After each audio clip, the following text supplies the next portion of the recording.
Yoo yaa YouTube harammoo wal faana kan ilaallu features Windows 11 maal akka inni fakkaatu maaltummoo Windows 10 8 fi 7 irratti adda maaltu isa godhaa maal qabatee dhufee kan jedhu wal faana ilaalla. Kutaa itti aanutti immoo akkaataa itti install godhan ilaalla. Like, share, subscribe gochuu hin dagatinaa. Inni jalqabaa taskibaarii isaati. Taskibaariin isaa akkuma beekamu Windows 10 cina bitaarraatiin jalaan qaba. Kun immoo choosii lama qabatee dhufee senteri gochuun ni danda'ama. Taskibaarii isaa wanti baay'ee namatti tolu jechuudha. Isa sana senteri gochuudhaaf yookaan immoo leftii gochuudhaaf maal goona taskibaarii irratti right click goone taskibar setting kan jedhu irratti tuqna.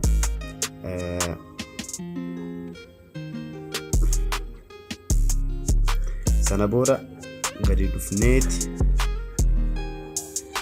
taskbar behavior ka jedhu irratti click goone. Taskbar alignment ka jedhu kun alignment akkaataa itti taskbaroonni as jala jiran ta'anidha. Left jedha. Left jechuun kun karaa harka bitaarraa akka taa'u sanadha. Isa sanarra click goone center gochuu dandeenya. Center gaafa goonu kan fida kan baay'ee namatti tolu jechuudha. Ani Windows 10 itti waan bareedaaf features isa bitaa sana waan jaaladhuudhaaf kan qabadhaa jechuudha. Itti aansee Windows roto duraan Windows 10 akkanatti application qoqqoodee nuuf fidu amma kun Spotify, TikTok, Messenger, setting application bifa kanaan hin kaa'u. Search button isaallee si barreessuu dandeenya. Akka kanatti pop up kan inni ta'ullee animate ta'aadha jechuudha. Pop up isaallee animate ta'aadha kunuudha. Duraan yeroo achi ol pop up godhu kun asii gadi kanatti maxxansa ture. Amma irraati achi ol butee fida. Power button isaallee asirra jalarraan jira. Inni biraan display setting isaati. Display setting keessa yeroo gallu inni wanti addaa Windows 11 kanarratti dabalamee dhufe yoo jiraate night mode. Windows 10 night mode hin qabu akkuma beekamu. Kun garuu night mode qaba. Amma fakkeenyaaf night mode waan jaaladhuudhaaf on godheen jira. Night mode off gochuu dandeenya. Bifa kanaan dhufa. Ani garuu on isa waan jaaladhuuf akkana naaf jechuudha. Graphics garaa qaba. HDR, scale, display, resolution wanta hunda akkaataa barbaannetti adjust gochuu dandeenya. Inni biraan personalize keessatti wallpaper garaa qaba. Background wallpaper isa akka barbaanne jijjiiruu dandeenya. Ani garuu isa kana waan jaaladhuudhaaf dark mode waan jaaladhuudhaaf dark mode lan kaa'ee asitti picture kan barbaanne kan keenya irraati. Choose gochuu dandeenya. Asitti photo browse gochuu dandeenya. Kan mataa keenya galchuu dandeenya. Inni kun Windows 10 irraa garaagarummaan qaba. Internetota garaa notification wal faanuma qabata. Kunoo haala kanaan fida. Qofaatti wanta Google irratti hojjetama. Fakkeenyaaf ani paid get paid $200 daily binaan ka jedhu ilaalaan jira. Akka kana ciraanna fedha jechuudha yeroo asii kanaan balu kan wifi iddoo bakka kana argamti night mode on off gochuu dandeenya. Addanumarraa qaba. Fayyadamummaadhaaf akka salphaa ta'utti qabatee dhufe jechuudha.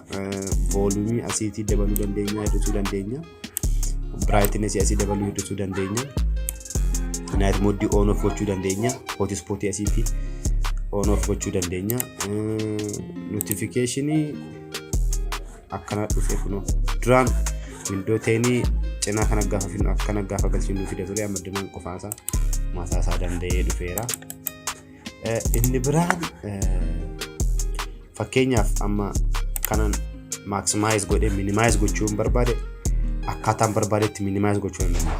Sana gochuudhaaf dirqama yoon akka bakka minimize jechuu sanarra akkana geessee tanan minimize akkaataa kamiin minimize gochuu dandeessa jedha. Wantoota afur qabatee dhufe.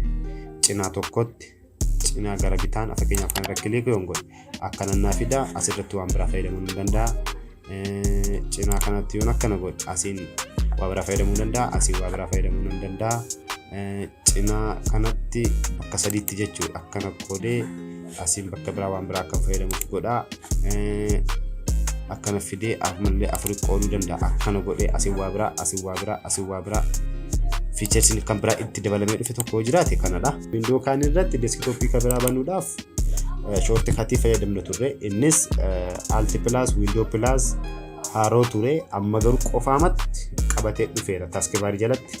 Innis iddoo kanadha kunoo desktop fakkeenyaaf desktop lama banamaadha kan X godhee kana desktop biraa banuun barbaade ni desktop jedha jechuudha. Shortcut inni barbaachisu tokko hin jiraatu jechuudha wanti kan biraan Windows 11 irratti an features addaa fi gaarii argee dhufe jiraatu tokko isadha. Lammaffaa wantootni gara bakka walumaa galatti features isaa graphics isaa haala bareedaa fi ajaa'ibsiisaatiin jira. Kanamatti tola baay'ee isinis install gootanii osoo yaaltanii gaariidhaan jedha. Paartii itti aanutti immoo akkaataa kamitti akka install godhan waliin ilaallaa. Windows hundarratti install ta'uu hin danda'u nan beeka. Kanaafiyyuu Windows inni irratti didu illee yoo didellee akkaataa kamitti akka deebisnee install goonu waliin ilaallaa. Akkasitti like, share, subscribe godhaa. Sinan jaaladha. Ciao.